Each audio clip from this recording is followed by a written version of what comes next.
اپنی نعت میں صرف کیا۔ انہیں قدرت نے جتنی شعری صلاحیتیں عطا کی تھیں وہ اسی صنف کے رنگ و روپ کو چمکانے میں صرف ہوئیں۔ ان کے ہاں بعض ایسی صنعتیں ہمیں دکھائی دیتی ہیں جن کا قواعد کی کتابوں میں بھی کہیں ذکر نہیں ہے۔ انہوں نے نہایت ان کا جو موضوعاتی دائرہ ہے وہ بہت وسیع و عریض ہے۔ انہوں نے استمداد کے رنگ کو بھی اپنی نعت کا حصہ بنایا۔ انہوں نے حضور علیہ الصلوۃ والسلام کے شمائل اور معجزات سے بھی بہت زیادہ اپنی نعتوں کو روشن کیا ہے۔ سیرت رسول جیسے ان کے سامنے کھلی ہوئی کتاب کی طرح تھی، اور اس میں سے وہ اپنی پسند کے عنوانات شعر کے قالب میں ڈھالتے رہے ہیں۔ اور اس خوبصورتی اور قدرت کے ساتھ کہ شعر میں کہیں بھی آمد کے بجائے آورد کا یا بے تکلفی کی بجائے تکلف کا شائبہ نہیں ہوتا، تو معاصرین میں بھی انہیں وہ امتیاز اور تفوق حاصل ہوا اور انہیں امام نعت گویاں کہا گیا، اور ان کے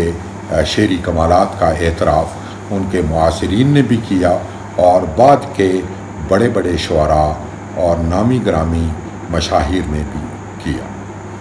افسوس یہ ہے کہ مولانا احمد رضا خان کا کلام تدوینی آداب کے ساتھ مرتب نہیں ہو سکا، اگرچہ ان کے کلام کے کئی انتخابات کیے گئے اور نہایت معروف اور بلند مقام لوگوں نے ان انتخابات کو چھاپنے اور عام کرنے میں بہت اہم کردار ادا کیا، تاہم ان کا کلام تدوینی آداب کے ساتھ مرتب نہیں ہو سکا، اور ان کے جو شارحین ہیں ان کی شرحیں بھی کوئی بہت زیادہ ان کے کلام کے فکری اور فنی پہلوؤں کو اجاگر کرنے میں کامیاب نہیں ہوئی، اگرچہ ان پر ایم فل اور پی ایچ ڈی کے متعدد تحقیقی مقالات لکھے گئے جن میں ان کے فکر و فن کا نہایت عمدگی کے ساتھ جائزہ پیش کیا گیا، لیکن اس کے باوجود میں سمجھتا ہوں کہ ان کا کلام اپنے دامن میں کئی ایسی گنجائشیں رکھتا ہے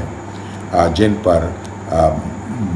مستقبل کے محققین کو توجہ دینی چاہیے۔ ان کے متبعین اور ان کے جو فکر کو عام کرنے والی تنظیمیں ہیں،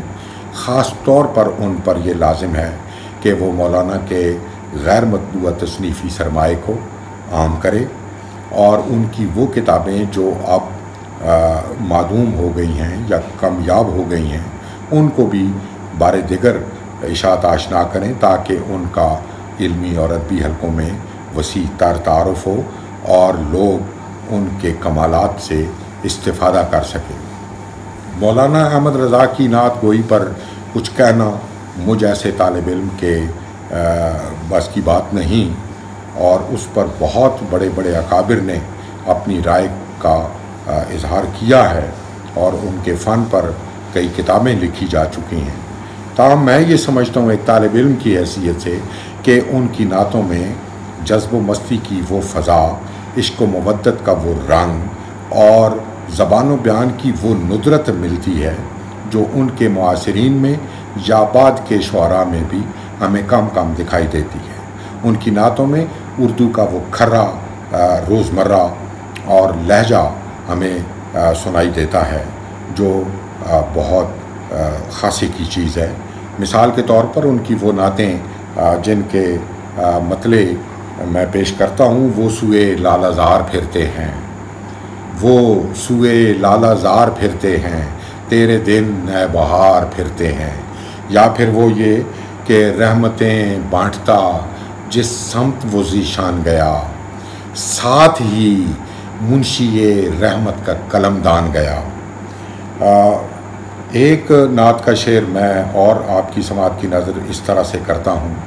کہ جس میں ایک بالکل نادر مضمون کو انہوں نے کس عمدگی کے ساتھ بیان کیا ہے کہ کانٹا میرے جگر سے غم روزگار کا، کانٹا میرے جگر سے غم روزگار کا، یوں کھینچ لیجئے کہ جگر کو خبر نہ ہو۔ اور پھر دیکھیے کہ دل ابس خوف سے پتا سا اڑا جاتا ہے، دل ابس خوف سے پتا سا اڑا جاتا ہے، پلہ ہلکا سہی بھاری ہے سہارا تیرا، پلہ ہلکا سہی بھاری ہے سہارا تیرا۔ اور پھر فرش والے تیری شوکت کا علوف کیا جانے، خسروا عرش پہ اڑتا ہے پھریرا تیرا، اور میں تو مالک ہی کہوں گا کہ ہو مالک کے حبیب، یعنی محبوب و محب میں نہیں میرا تیرا۔ انہوں نے بعض بہت سخت زمینوں میں یعنی مشکل ردیف و قوافی کے ساتھ نہایت عمدہ اور مرصع کلام کہا ہے، جو ان کے قدرت کلام کی دلیل ہے۔ انہوں نے غالب کی بعض ایسی زمینوں میں بھی نعت کے اشعار کہے ہیں جن میں غزل کہنا بھی خاصا دشوار تھا، لیکن انہوں نے نعت سے اسے پر نور کر کے اور بے تکلفی کا ایک جادو اس میں جگا دیا ہے۔ میں چند شعر ان کی اس طرح کی نعتوں سے پیش کرتا ہوں۔ سر تابک قدم ہے تنے سلطان زمن پھول، سر تابک قدم ہے تنے سلطان زمن پھول، لب پھول دہن پھول زکن پھول بدن پھول۔ پھر دیکھیے کہ کسر دنا کے راز میں عقلیں تو گم ہیں جیسی ہیں، کسر دنا کے راز میں عقلیں تو گم ہیں جیسی ہیں، روح قدس سے پوچھئے تم نے بھی کچھ سنا کہ یوں، اور رخصت قافلہ کا شور غش سے ہمیں ڈرائے کیوں، رخصت قافلہ کا شور غش سے ہمیں اٹھائے کیوں،